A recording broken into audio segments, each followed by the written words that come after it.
জীবনের বাস্তবতা, যে নদী নিজেকে সামলে নিতে পেরেছে তার বুকেই কিন্তু সভ্যতা তৈরি হয়েছে।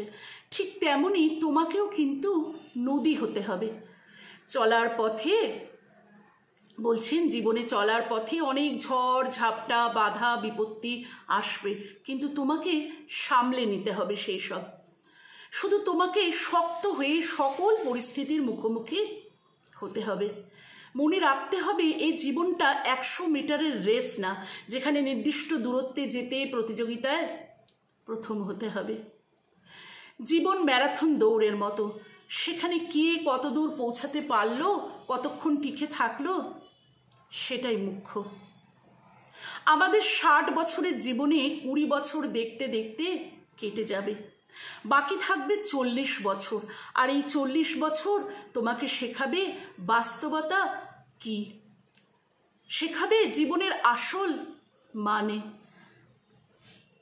যত বড় হতে থাকবে বকাগুলো খোঁটা হয়ে দাঁড়াবে। প্রিয় মানুষের থেকে হৃদয় বিদারক কথা শোনার জন্য তোমাকে প্রস্তুত থাকতে হবে। বেকারত্বের সাদা কালো রং গায়ে মাখতে হবে। স্বপ্নগুলোকে নিজের হাতেই হত্যা করতে হবে। পরিবারের সুখের জন্য শরীরের ঘাম শরীরেই শুকিয়ে দিতে হবে।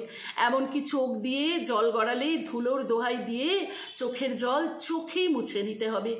মনে তেজ রাখতে হবে, পারবই, আমি পারবই, পারতে আমাকে হবেই। আর এখান থেকে তুমি শিখবে বাস্তবতা কি, শিখবে জীবনের আসল মানে। হ্যাঁ, তোমাকে নদী হতেই হবে, সামলে নিতে হবে নিজেকে। বন্ধুরা, একটি সংগৃহীত লেখা এটি, এত মন ছুঁয়ে গেল। সত্যি মানে জীবন সত্যিই বোধহয় আমাদের এমনটাই।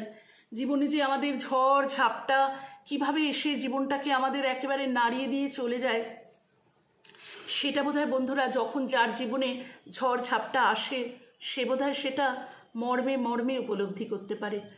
সত্যি আমরা হয়তো পারি না সবসময় এই কথাগুলো মেনে চলতে, কিন্তু জীবন বোধহয় শিখিয়ে দেয় আমাদেরকে যে কঠিন পরিস্থিতি যখন আমাদের আসে তখন আমাদের কিভাবে হাহুতাশ না করে এগিয়ে যেতে হয়। এটা কিন্তু সত্যি জীবনের, বলে না যে তুমি যতক্ষণ না জলে নামছো তুমি ততক্ষণ সাঁতার শিখতে পারবে না। তেমনি মানুষের যতক্ষণ না সেই কঠিন পরিস্থিতিতে মানুষ পড়বে ততক্ষণ কিন্তু সত্যি মানুষের সেই সাঁতার শেখাটা বা সেই কঠিন পরিস্থিতিকে কিভাবে সেই কঠিন পরিস্থিতির মধ্যে দিয়ে তোমাকে যুদ্ধটা জয় করে করে একটা একটা হার্ডেল পেরিয়ে যেতে হবে, সেটা বোধহয় সত্যিই আমরা বুঝতে পারি না যখন না আমরা ওই পরিস্থিতির মধ্যে গিয়ে পড়ি। তো ব্যক্তিগত উপলব্ধি আমার, এটা একটু তোমাদের সাথে শেয়ার করে নিলাম। লেখাটা খুব ভালো লাগলো। সত্যিই তাই, জীবনে আমাদের নদীর মতো হতে হবে।